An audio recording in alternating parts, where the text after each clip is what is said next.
So it's my great pleasure to introduce today's speaker. He graduated Phi Beta Kappa from here in 1967, Alpha Omega Alpha from UCSF Medical School in 1971. Since that time, he's received numerous awards, and he's published, too loud? Sorry. He's published articles, chapters, and books, too numerous to mention, but most notably, in the last 10 years, he's published 3 books that have reached #1 on the New York Times bestseller list for nonfiction, and he, during that time, has knocked Harry Potter off of Amazon's #1 spot 3 times.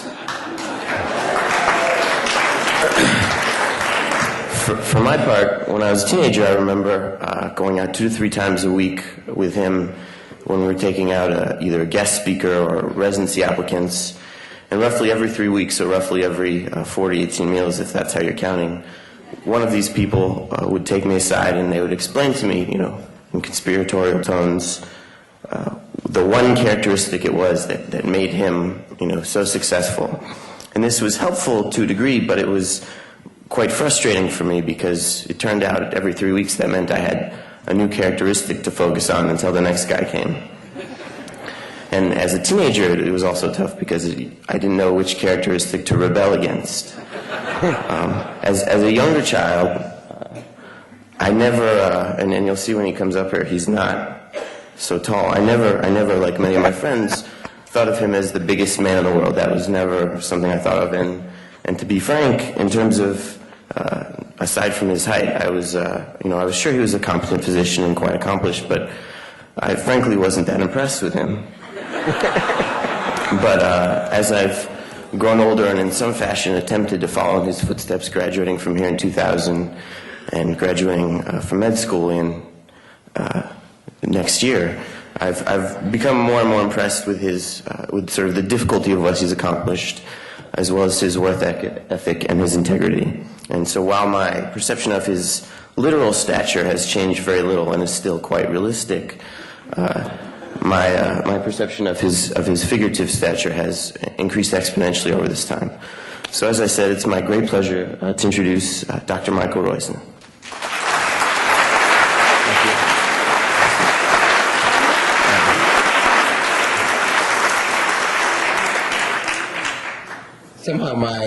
Somehow the slides are going by themselves, so let me get back to the first one. Jeff is my son, and so I'm proud to be here. I'm also proud to be here as a best-selling author since I almost flunked out of freshman English, which shows that a Williams heritage, even the bottom of the class, can do well. I always start with a question. So, how old are you? 61. 61, and how old would you like to feel? You get to keep the same wife or not, same anything else you want, but how old would you like to feel? I'd go for 40. 40. And yourself, Barb? 59. 59, and how old would you like to feel? 40. 40. Well, what we're going to do is show you that you actually can feel and be 40, and that it's not that hard. We're talking about the science of controlling your genes, and that really is what you get to do. What we've learned, for example, is that my walking like this, if I did it 10 minutes in a row, turns on a gene that decreases your risk of cancer. All genes do is make proteins or watch other genes, and which ones are on or off are your choice.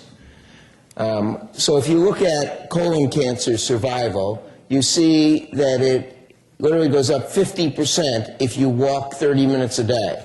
Similarly, breast cancer survival goes up 50% if you walk 30 minutes a day. Why is that? It's because 10 minutes of walking in a row turns on a gene which makes a protein which binds the growth factor for those and some other cancers. So your simple actions, simple choices you make, and that's what we're going to go over today, change your function of your genes and your rate of aging. If you look at everybody in America, most people say younger than 40. This is quality of life, and this is age. And men say they hit their peak quality of life on average at age 28, and it's all downhill after that. And it is. If you do nothing about it, every one of our physiologic functions declines at about 5% every 10 years.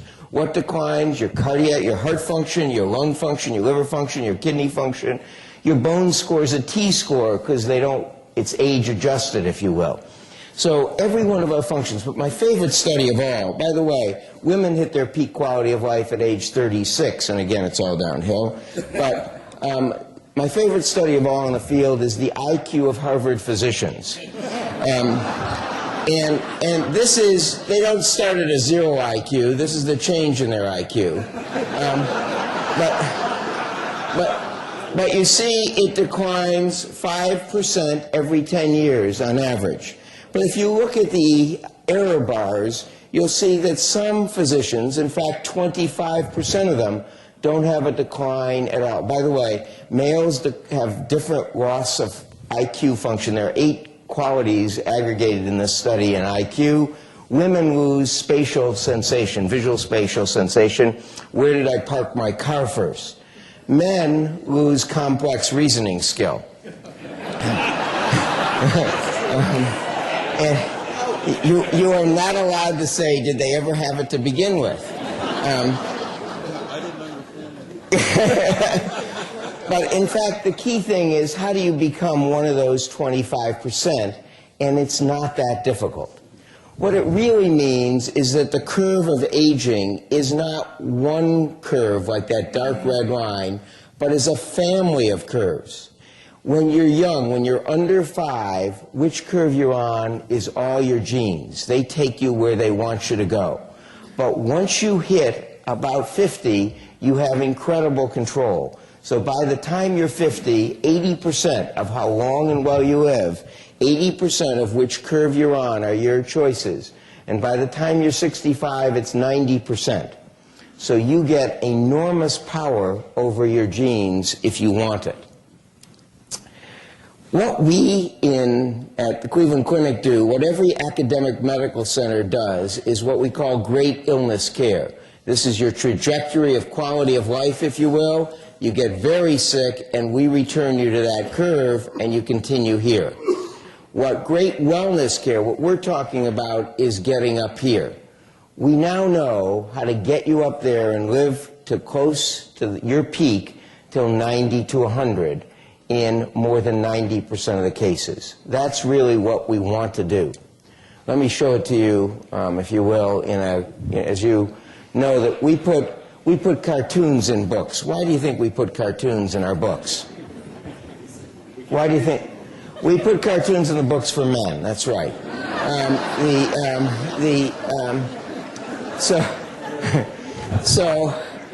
This is quality of life, and this is calendar age, and great illness care, what the major medical centers do is this part of the curve.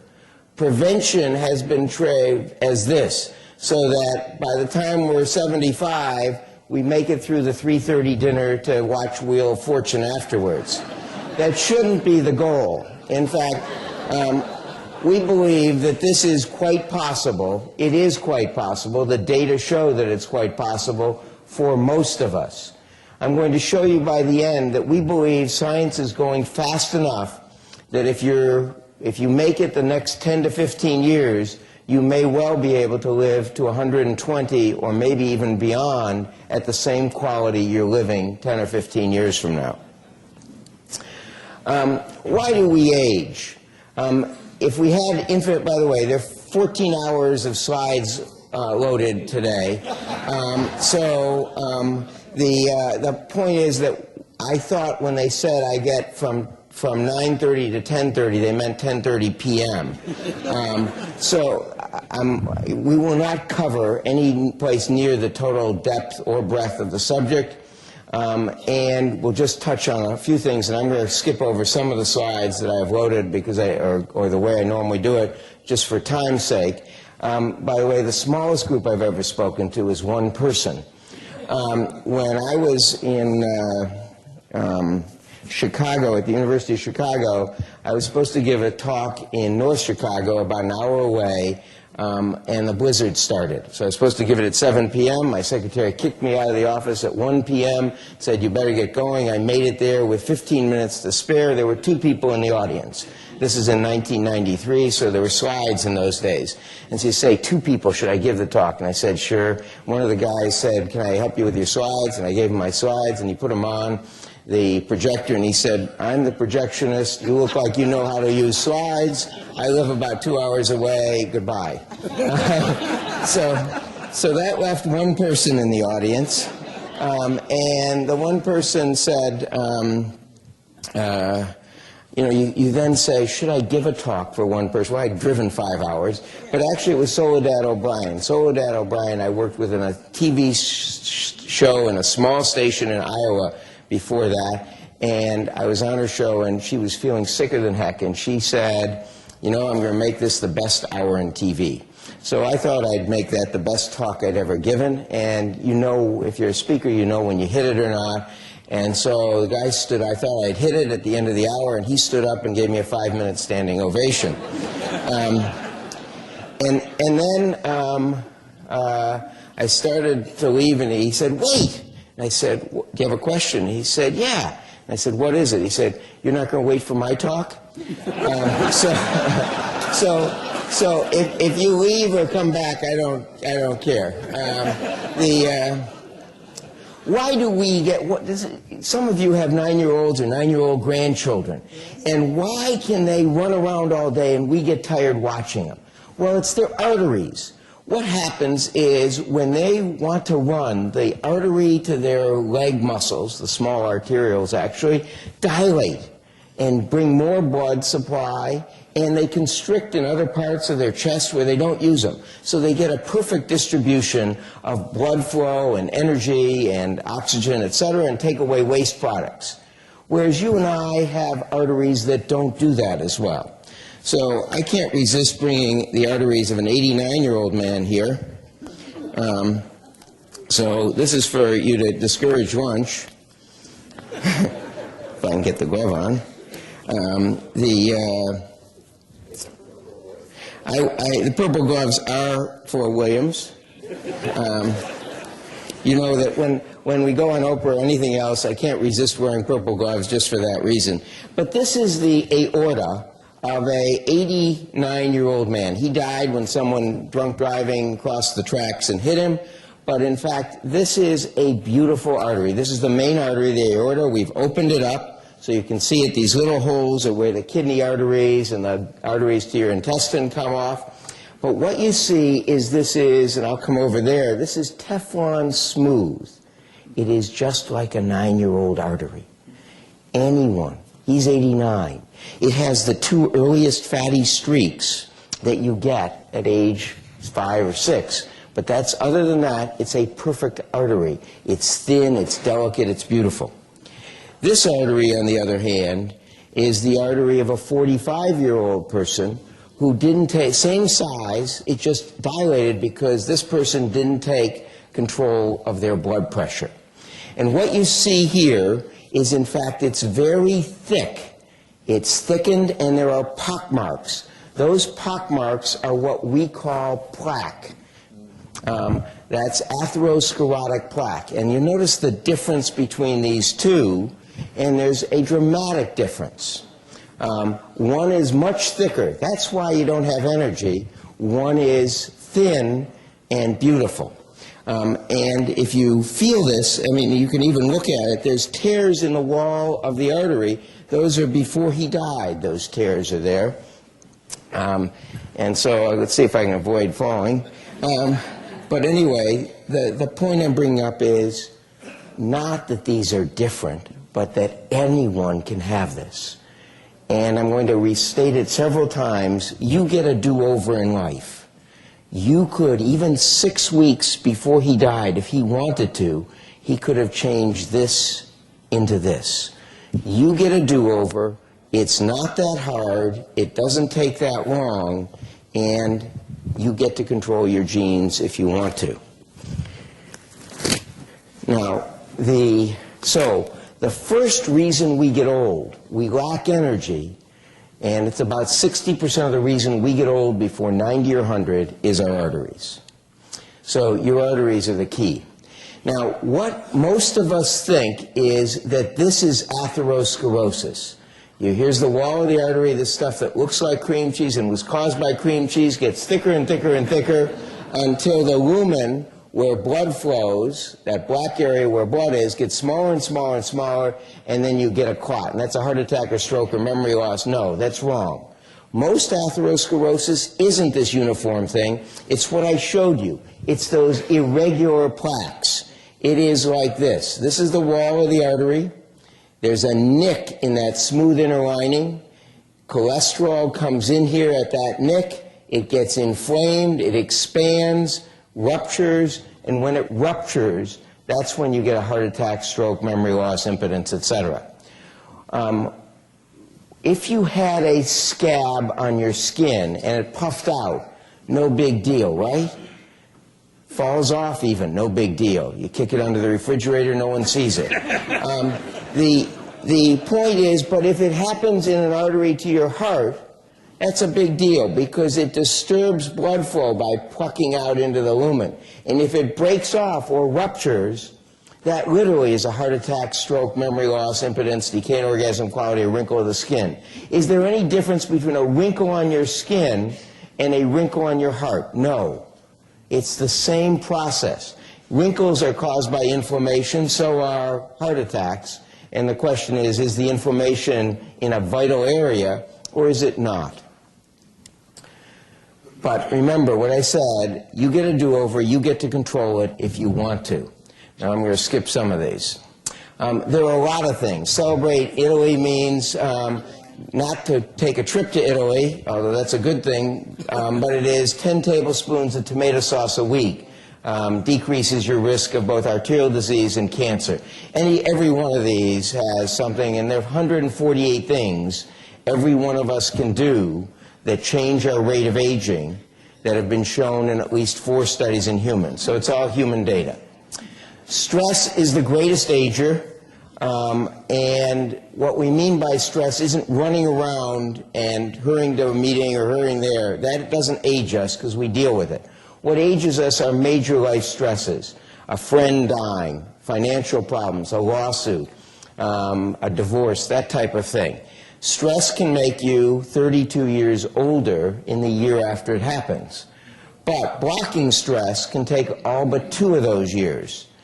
Do we mean blocking stress? No. What we really mean is altering your response to stress. So once again, we get to control stress. Let me talk to you a little bit about stress. We have things on the end of our DNA or on the end of our duplicating processes called telomeres. They're like the ends of your shoelaces, right? That nice solid part that you can put through shoes. If you are a caregiver, that area shortens greatly. That's called the telomere. So caregiving is an incredibly stressful thing. But getting stress relief during caregiving prevents that shortening and prevents your aging. That's a basic aging process, the shortening of that telomere. Let me show you how we get the data that, if you will, an aspirin makes you 2.3 years younger, or controlling blood pressure makes the average person 16 years younger, or, if you will, stress can make you 32 years older. This is called the quality of life curve. It's a Kaplan-Meier survival curve. I was taught it in economics here, actually. This is the percent of people alive, and this is their chronologic age. If you're 61, as most of my classmates and I are, and you live on this blue curve, which is the typical curve in America, we're going to die at age 79 on average, and we really are 61. If we're doing unhealthy things, we live on this gray curve, and instead of being 61, we're going to die soon, so we're closer to 74.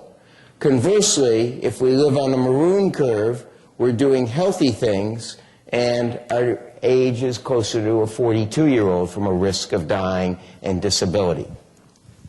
So what are these things called? This is called the net present value, if you were an economist, or in health terms, it's the real age change. Let me give you some examples. Smoking makes you about 8 years older, shown in 12 studies in men, 9 in women. And the great news is if you quit smoking, the dashed line is superimposable over the solid line, which is the non-smoker, the quit line and the non-smoke line are the same. What does that mean? It means you get a do-over. If you quit before age 35 and before 20-pack years, 5 years later, your mortality and morbidity rates are no different than the non-smoker. Here is where the data is accumulated. There are two types of studies. Thought you were going to get away without any science? No. There are two types of studies. This is risk factor epidemiology. What's the relative risk of colon and rectal cancer in the Nurses' Health Study? So they asked 122,000 nurses, and they still do it reliably, fill out forms about their health. It's about a 20-page form now it's on the internet, but it was when it started in 1980, a 20-page form, and they did it pretty reliably every 2 years. And what happens is the relative risk of colon and rectal cancer, they do no intervention, they just follow the nurses, and the longer these nurses took an aspirin a day, the lower their risk of colon and rectal cancer, so that it became about 50% relative risk at 20 years of taking it. What does that mean? It means that their risk of having colon and rectal cancer is about half of the national average if they took an aspirin a day. If you look at all the risk factor epidemiology studies on colorectal cancer, you can't put it on this slide because there are 35 of them. But these are 5 of them, and you see they aggregate around 0.6, or the relative risk is about a 40% reduction in colorectal cancer from taking aspirin a day. That leads to, so that's risk factor epidemiology. That leads to the other type of study, randomized controlled trials. There now are 12 in colorectal cancer. These are 2 of them. In this, 635 people with prior colorectal cancer received either an aspirin every day or a placebo. In the other study, 1,121 patients with precancerous polyps got either 81, a baby aspirin, or 325 milligrams, a regular aspirin, or a placebo every day, and saw what happened. And what happened is the exact same thing, a 35 and a 41% reduction in the risk of colorectal cancer if you take an aspirin a day. In my lingo, what that means is aspirin retards or reverses immune aging, the second common cause of us getting old before 90 or 100. By the way, in every one of the studies that it was looked at, 5, it decreased breast cancer rates by between 25 and 40%. It decreased prostate cancer rates in the 4 studies it was looked at. Every other gastrointestinal cancer except for pancreatic cancers by about the same thing, 40%, and decreased throat cancers by about 50%. Does that mean that everyone should take aspirin? No, we'll come back to that in a second. But what I want to show you is the time course.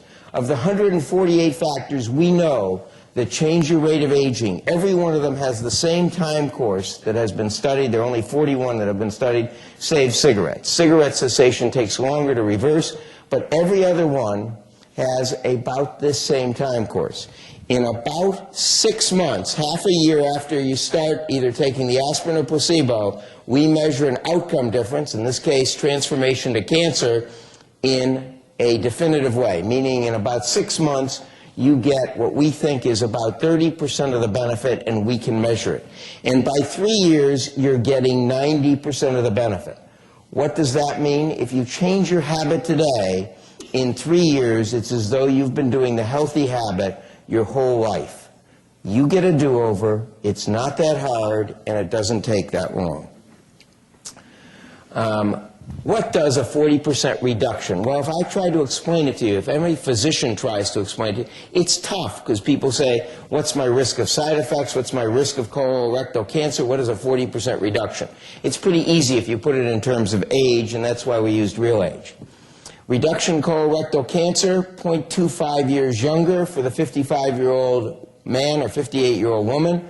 Increase in bleeding from the aspirin, that is increase in bleeding into your gut, into your bowel, into your intestine, ulcers, etc., and increase into your brain and spinal cord makes you 0.25 years older.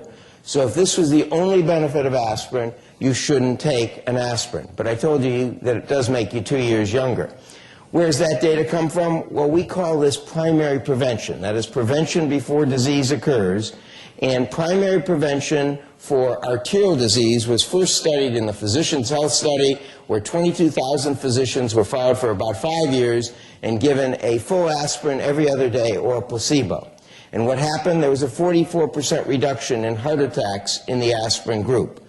And that's largely in men, so if you look at all the data in men and women, there's a 36% reduction in heart attacks in men or strokes in women if you take 2 baby aspirin or greater a day versus a 13% reduction if you take 1 baby aspirin. That's why I believe the correct dose is 2 baby aspirin, and it showed consistently the benefit gets greater as you get older. So for a 55-year-old man or 58-year-old woman, reduction colorectal, breast, and other GI cancers, so we added the other cancers in here, 0.3 years younger. Side effects are the same in both men and women, 0.25 years older. Benefit and reduction in arterial aging, 2.15 years younger. Net benefit, 2.2 years younger. Now, should everyone take an aspirin? No. And do we know how aspirin prevents cancer or how it prevents arterial aging? No. We have hypotheses. Our hypothesis in arterial aging is that it decreases inflammation here and decreases plaque rupture here. Do we know that? No. But we do know that it consistently decreases the risk of heart attack and stroke. We're now going to switch gears. By the way, what is the right aspirin to take? It's the least expensive aspirin. Why? Because 70% of the side effects of aspirin are the pill actually landing on your stomach lining. So there's a correct way to take aspirin, half a glass of warm water before and afterwards. Why warm water? Because aspirin dissolves in it fastest. So how do you find the right one? Get 5 or 10 bottles of aspirin, equal glass of warm water, drop the aspirin from each bottle in it, stir it. I can tell you which one. The Walmart aspirin practically breaks apart before it hits the water. It is made poor, but that's good in this case. There's a difference here. Our graphic artist put this in pear shape, and I always carry this around. This is, the TSA agents have fun with it, but if you have this on your hips or arms, that's a serious dating problem, not a serious health problem. If you have it here, that is in your belly, where that apple-shaped red guy is, if you will, that's when it becomes a health problem.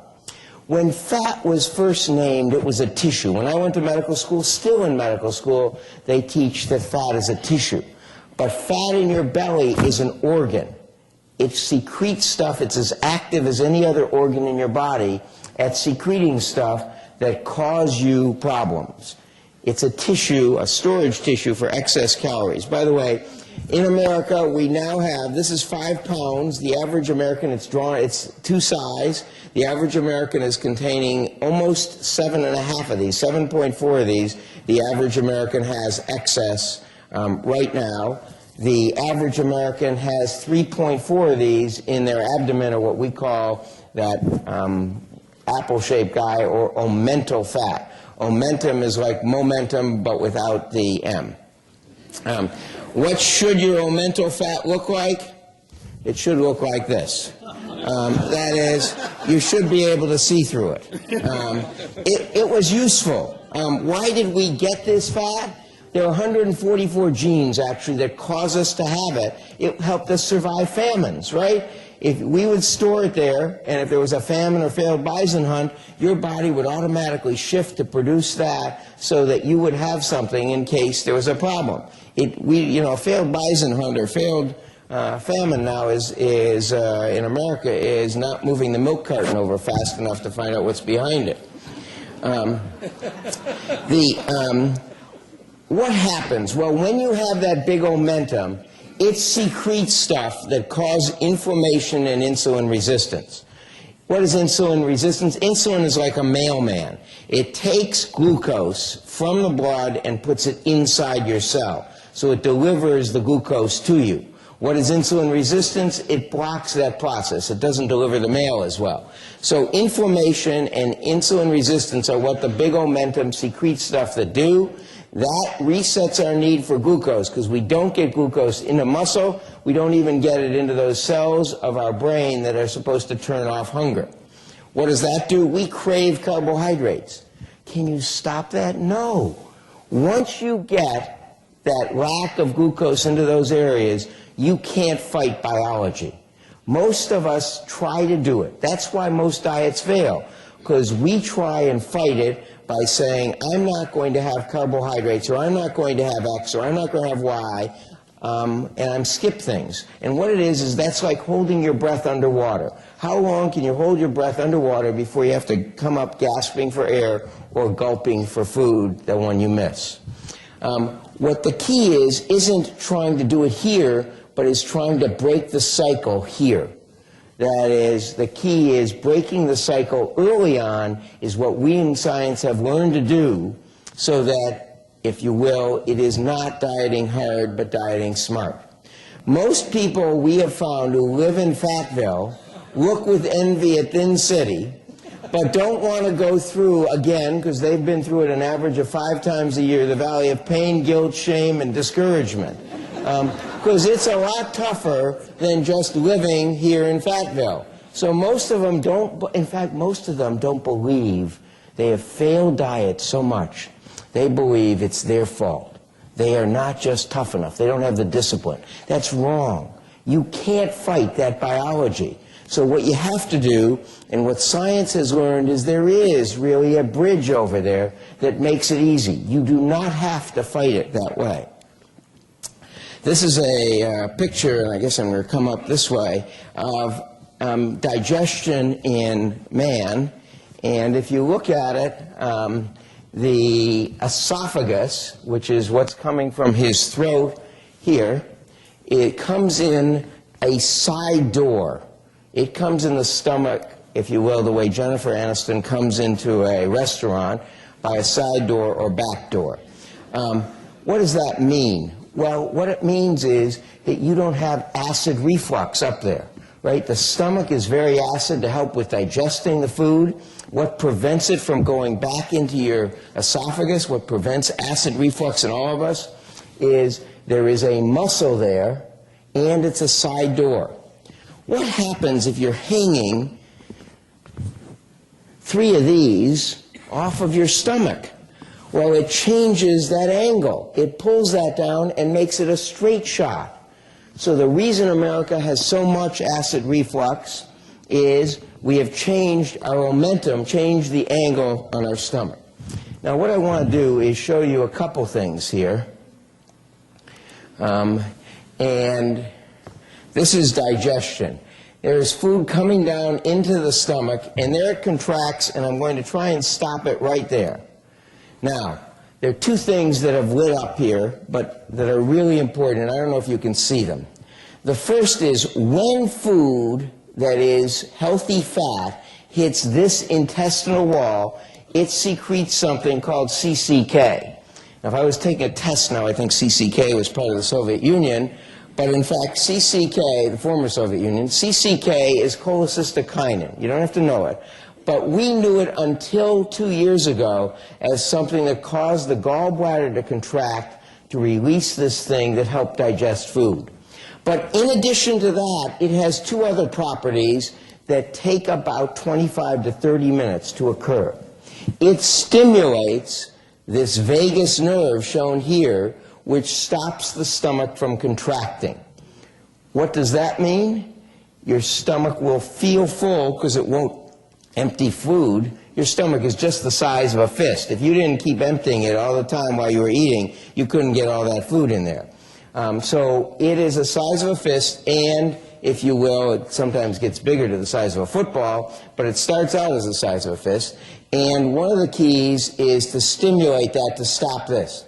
But it also goes right up to the brain and tells that satiety center, that center that says, I don't need any more food, that you don't need any more food. You're no longer hungry. So one of the keys in dieting smart is to eat healthy fat 25 to 30 minutes before you do anything else in a meal so you don't feel hungry.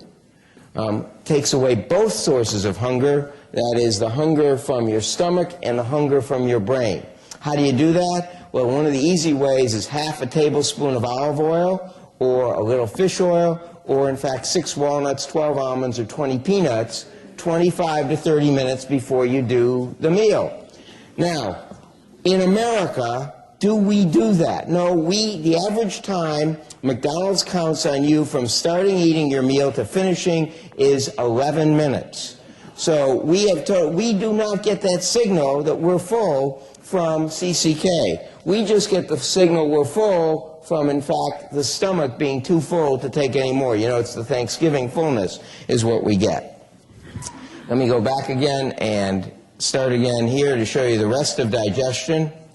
So what is happening here is food comes down, it's squeezed by the stomach into the small intestine through this valve here, and you notice there's a valve there, and that releases this bile. This bile comes here and it milks your food, and that causes us to absorb it into the big portal vein that is here, and you'll see the food particles, whether it's glucose or fat, entering the portal vein and going up, and first stop is the liver. And if it's the right amount, it nourishes the liver. If you get too much, you get a white-looking liver. That's a fatty liver. 10% of Americans now have a fatty liver. Whether you get this white fatty liver or not, when you have excess calories, it causes this to grow. And that's your omentum that hangs in between those vital organs and off your stomach. If you got liposuction, what would happen? All you do, oops, I didn't mean, well, I'm going to finish this one too. This is how we got known as the poop docs. When we showed this on Oprah, this is, in fact, your small intestine now if you ate breakfast this morning, and I want to stop it right there.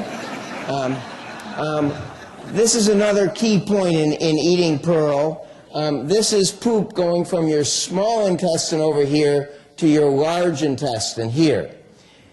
This valve right here is the ileocecal valve. It's the valve between your small intestine and your large intestine. What slows transit across that? Fiber. So if you have fiber for breakfast, 8 grams it takes, 8 hours later you don't feel hungry. Why? Because your small intestine, you get slower transit across that valve. Takes 8 grams of fiber. What's the average? And takes another 8 grams at lunch so you don't get the late night munchies. So fiber, morning and lunch, 8 grams at each, slow down the munchies 8 hours later. Another pearl. Let me just go back so I don't need to go to this one. I would ask at Williams, but I shouldn't ask here. Do you remember your first romance?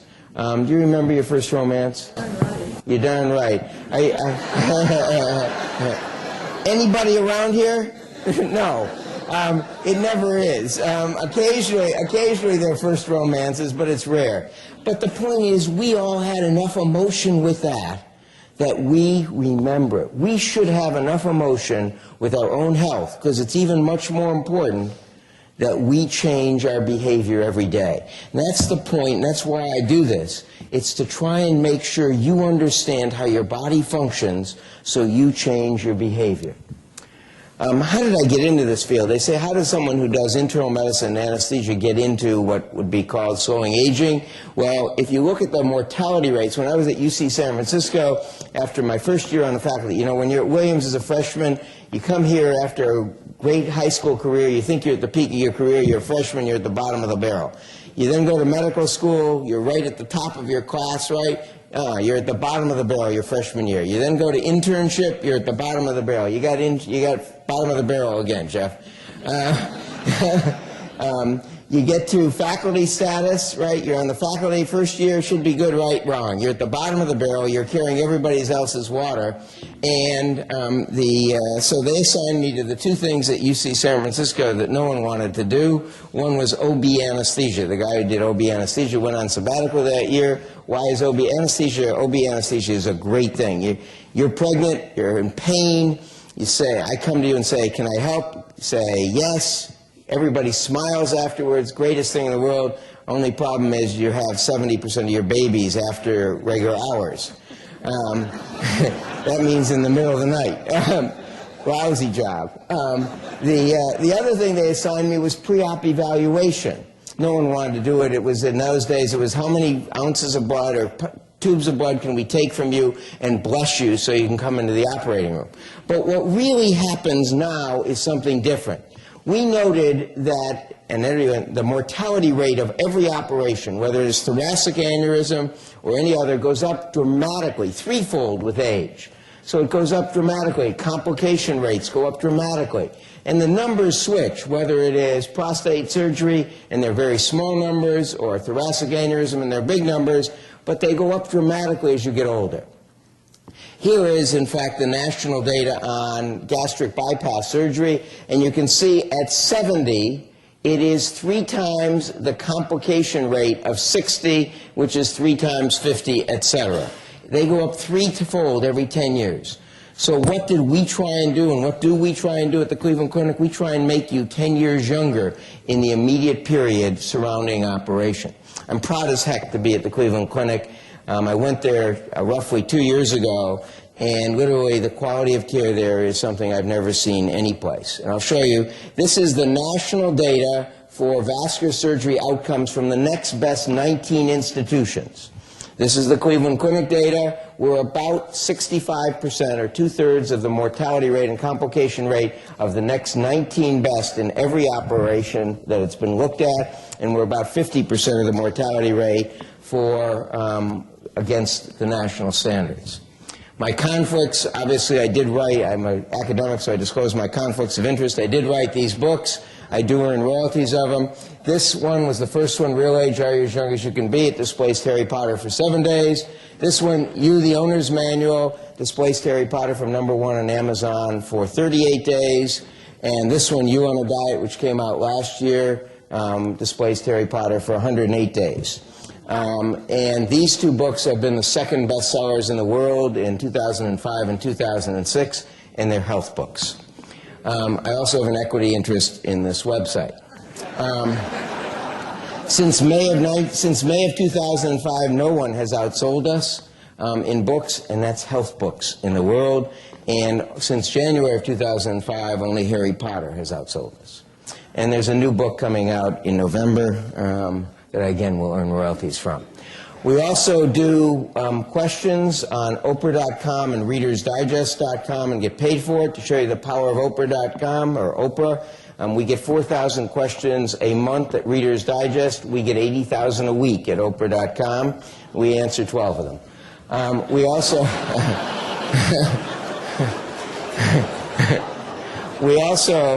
but you can see them recurrently. We also do XM 156, 7 a.m., 1 p.m., and 7 p.m. every day on Oprah and Friends, and You, the Owner's Manual radio shows on 37 stations. We get paid for both of those. What is stress? That is my partner's office. That actually is Mehmet Oz's office at home, and you see he doesn't even have to get up to pee. It's no fair. And this is obviously my biggest conflict. But let's talk about obesity in America, and I'm going to try and do that. I've got about 15 minutes, so I'm going to try and quickly show you where we are and how to break the cycle. This is 1990, 17 years ago. The color shows how much obesity we have, and you can see that in 1990, no state had more than 14% of its population obese. 5 years later, that's 50% is now 15 to 19% obese. 5 years later, new color was needed because more than half of the country is now 20% obese. That's just 10 years after that first graph.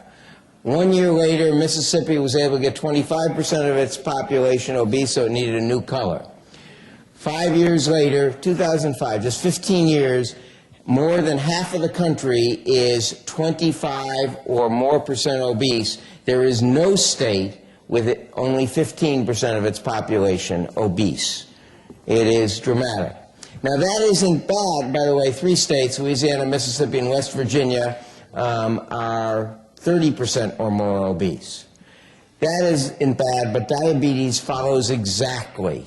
If type 2 diabetes follows, and if you will, so, by the way, I'll go over this because it's important. Diabetes, type 2 diabetes is a genetic disease. There are 144 identified genes, probably more because that was about 6 months ago, that lead to type 2 diabetes.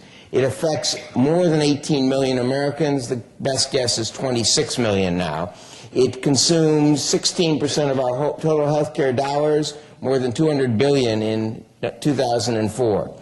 And it is totally preventable, not 10% preventable, not 80% preventable. 3 recent studies, one in Finland, one in Switzerland, and one in the United States, more than 1,000 people, only one over a 10-year period was not able to prevent diabetes with lifestyle changes. The 51% of our total healthcare budget is now by 3 preventable diseases that we can totally control by controlling our genes. The problem with obesity, that is that abdominal obesity, is not just diabetes, but heart disease follows 10 years later. This is the pattern of heart disease, and it's a perfect mimic 10 years later for obesity. What is it? Why do we try and teach people about arterial disease and heart disease? Well, there are 4 steps in it, and I alluded to them before. The first is something makes a nick in that smooth inner lining of your artery.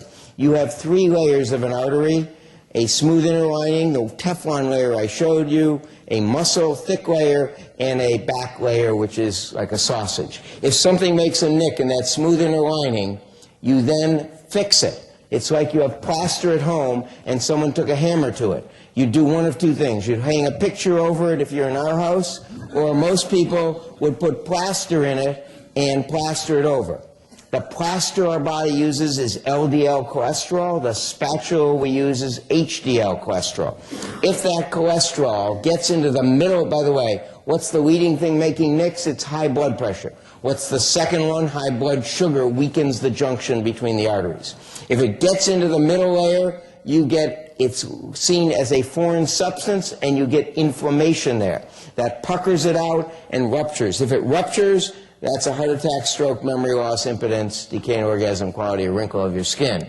Here's it graphically. You see these are the smooth inner cells. There's the nick where you've put the yellow cholesterol. It gets inflamed and puckers out, and then it ruptures. Bango, rupture. And then you get these triangle things called platelets accumulating on it, which attract the clotting factors, or lattice network, and together they trap these red discoid things known as red cells, and that is no flow. That's called a heart attack, stroke, memory loss, or whatever. How fast did it occur? It occurred in this video in the exact time it happens in your body, 34 seconds. That's why we made the video 34 seconds.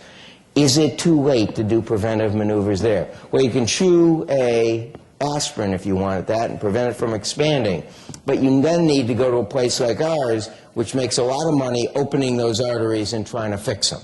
But it's much better to prevent it in advance, and much better for your whole system.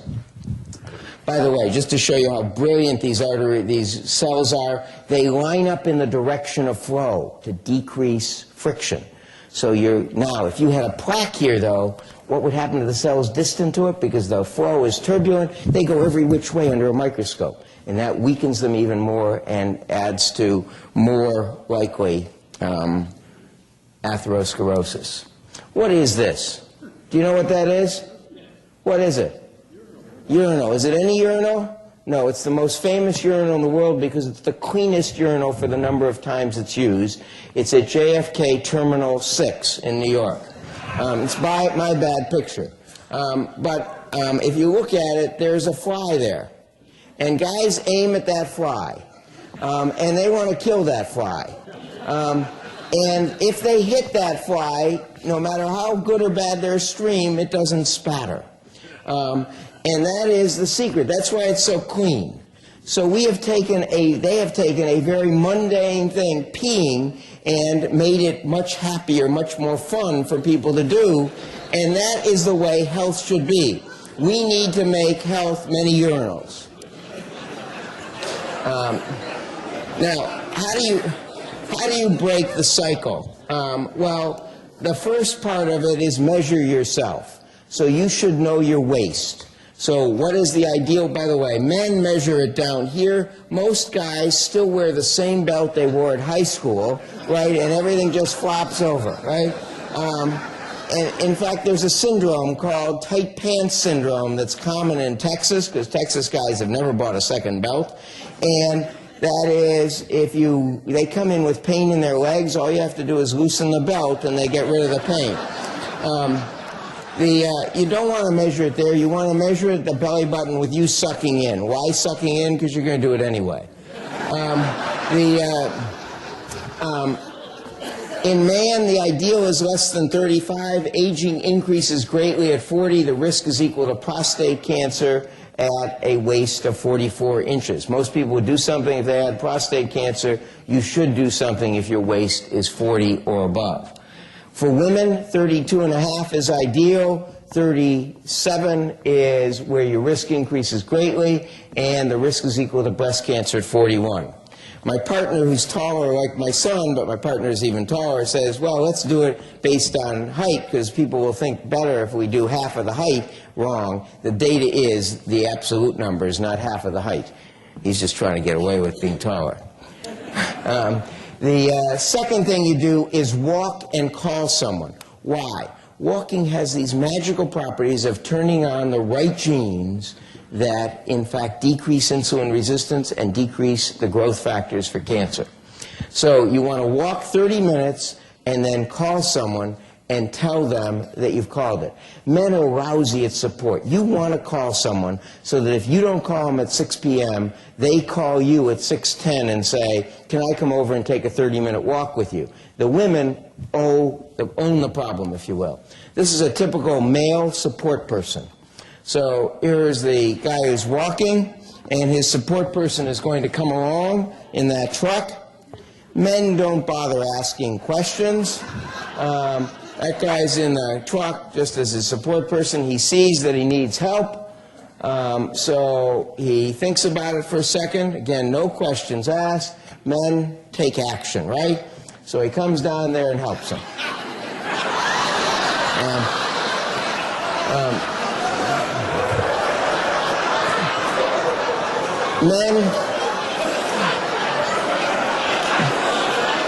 Men are lousy at support. This is what you want as a support person. This is a typical female support person.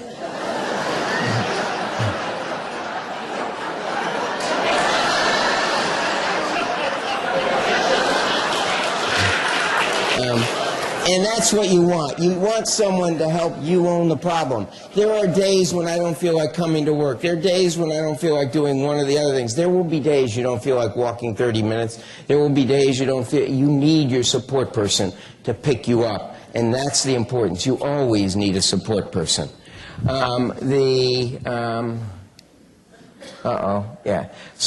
I'm going to skip some of these. The third thing is dump your fridge. In other words, and by the way, Mehmet and I get to do these home invasions where we bring trash cans, and people always ask us, shouldn't I have a little carton so I can take it to the homeless shelter? And the answer is no. Why do you want to kill those people? In fact, people say,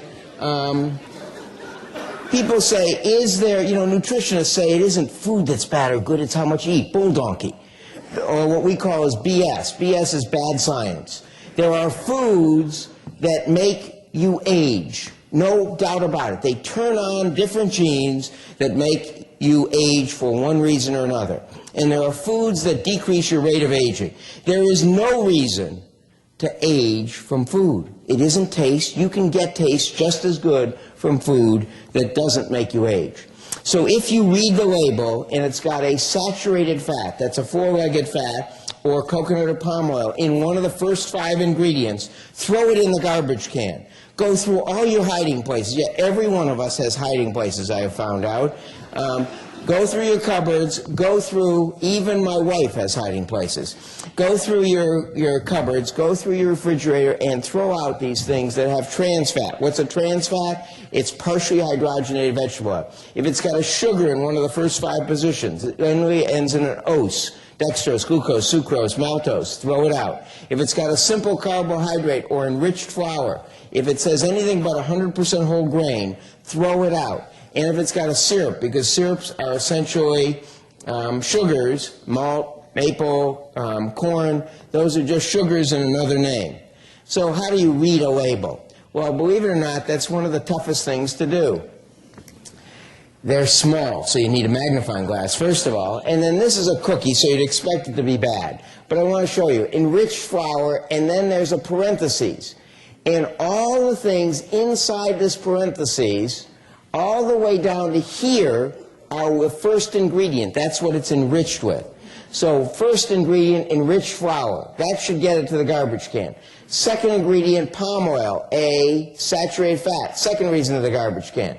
Third ingredient is sugar, high fructose corn syrup, into the garbage can. Fourth ingredient, another word for sugar, sugar. Fifth ingredient, another word for sugar, dextrose. So 3 of the first 5 ingredients are sugar, and the other 2 aren't any good. That should definitely be, and we knew it. Now, I'm going to skip over. By the way, I got to show you this. What's the worst food in America? It's a bloomin' onion. You get a freebie, and I'll come back to this. Whether it's prostate cancer or breast cancer, it's the same. 20 grams of saturated fat, low risk of death from breast or prostate cancer. More than that, 80 grams, the typical American diet, U.S., Denmark, the other ones, I can't remember what the other, Norway, high risk of death from prostate and breast cancer because we eat a lot of it. You get 20 grams as far as we know, so what you have to do is figure out what 20 grams is. What you have to really understand is that some things, the bloomin' onion is an appetizer at Outback Steakhouse, 100 grams of saturated or trans fat per bloomin' onion, 3,400 calories. So it's enough to feed 2 people as an appetizer. My favorite, of course, is a Cinnabon. Cinnabon is 75 grams and 900 calories, 75 grams of saturated and trans fat, and that's per 1. If you go to the O'Hare Airport, they sell 4 for the price of 3. So there are women who come by because they can't resist a sale, 4 for the price of 3. The plane's never going to come down, 3,600 calories. My other favorite is the Cheesecake Factory cheesecake. 63 grams of saturated fat per slice, but we're getting good. Its sales have gone down 15% per year for 4 years because we know cheese is bad, right? So the Cheesecake Factory is a public company. It came up with carrot cake. It's got 83 grams of saturated and trans fat per slice. The carrot on the cover doesn't make it healthy. I want to show you a graham cracker because many of us give that to our kids. First ingredient, enriched flour. Second ingredient, sugar. Fourth ingredient, high fructose corn syrup, sugar. Fifth ingredient, just to polish it off, trans fat. You shouldn't feed this to even your enemies, let alone your kids.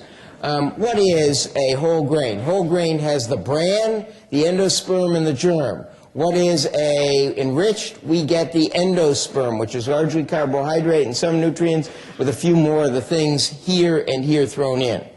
I'm going to skip this, obviously. I do want to tell you, don't go to 25 grams or 50 grams of fiber all at once. The average American is on 10 grams. If you go up to 25 all at once, you will clear out any elevator known to man.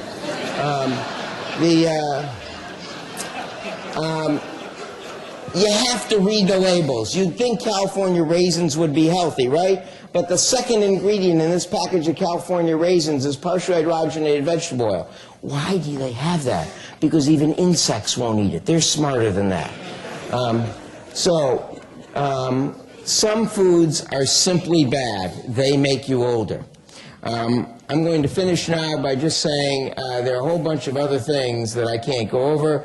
But aspirin taken daily with a bottle of bourbon reduces the awareness of heart attacks, and it is a huge effect. So please do enjoy the rest of Reunion. I have one other thing to say, if you will, that I want to leave you with. By the way, we're the only place in the world with escalators up to fitness clubs. Your body is amazing. You get a do-over if you want it. It is not that long, and it doesn't take that hard. It isn't that hard. What I have talked to you about is this is mortality rate and age. If you look at it, we have a bathtub where starting at 55 to 64, there's a dramatic increase in the death rate. What I believe every one of us can do is extend our useful life, and extend it considerably, both quality and length. I believe that in 10 to 15 years, living to 120 will be like living to 90 is now, and you can do it at the same quality of life you have at 40 to 50. Thank you very much.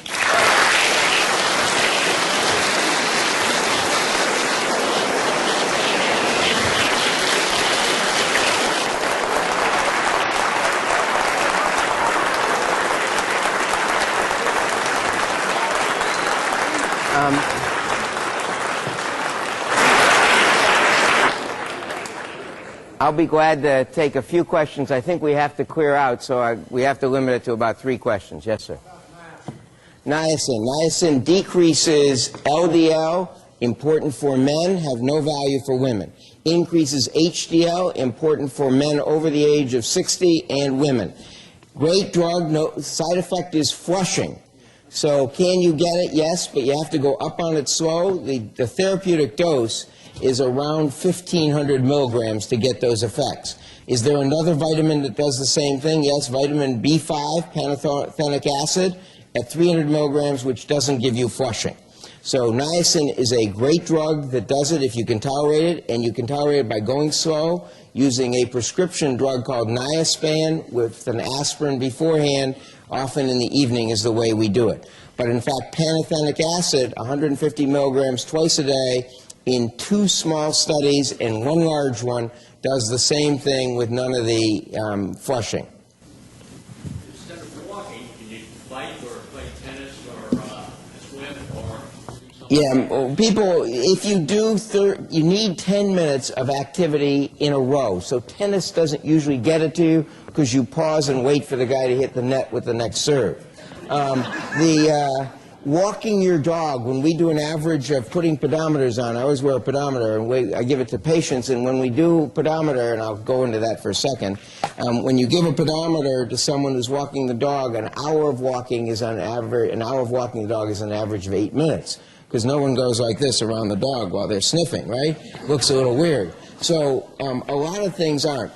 What you want, walking has a unique property of both building stamina and strength protein, especially if you do it on a place like Williamstown, which has some hills. So walking is much better than other things from that standpoint. It is about the same as biking if you do it uphill, or stationary biking if you put resistance on it, or if you have a treadmill, put it at 2 degrees up and do it for at least 10-minute intervals. For men, the key in a pedometer, and I really believe in them, is to have a tail on it that you can wrap around your belt. For women, about 50% of women like this because it's got a little thing on it that clips on. Another 50% like very thin ones that fit on the bra strap, and you can use it that way. But one of the two, and I really do believe there's a therapeutic benefit to having a pedometer and actually measuring the steps you take. What you want to do is start wherever you are and add 30 minutes of walking, measure what you do in a day, and I believe we all should get over 10,000 every day. Okay, and that's when you call your support person and tell them you've done it. Yes, last question. I might recommend 2 apparently antithetical probabilities to explore. One, dance. The other, purposeful work. Yeah, I didn't get through 148, but purposeful work and dance fits in. Dance is a great, especially ballroom dance, don't tell my wife, but ballroom dance and square dancing are great options because it requires brain function and coordination. So they are absolutely superb. They have been, in fact, shown in a couple reproducible studies There's a couple ran one study that was reproduced to be extremely good at supporting both brain health and total longevity. So you're absolutely right. Purposeful work, that's what most of us have been lucky enough to have. But that's why you don't retire, because a lot of us or retire into something else. It's actually interesting for the physicians here. I believe we're going to start second residency someplace between 55 and 65 because we will be living and be able to do purposeful work much longer. Thank you very much.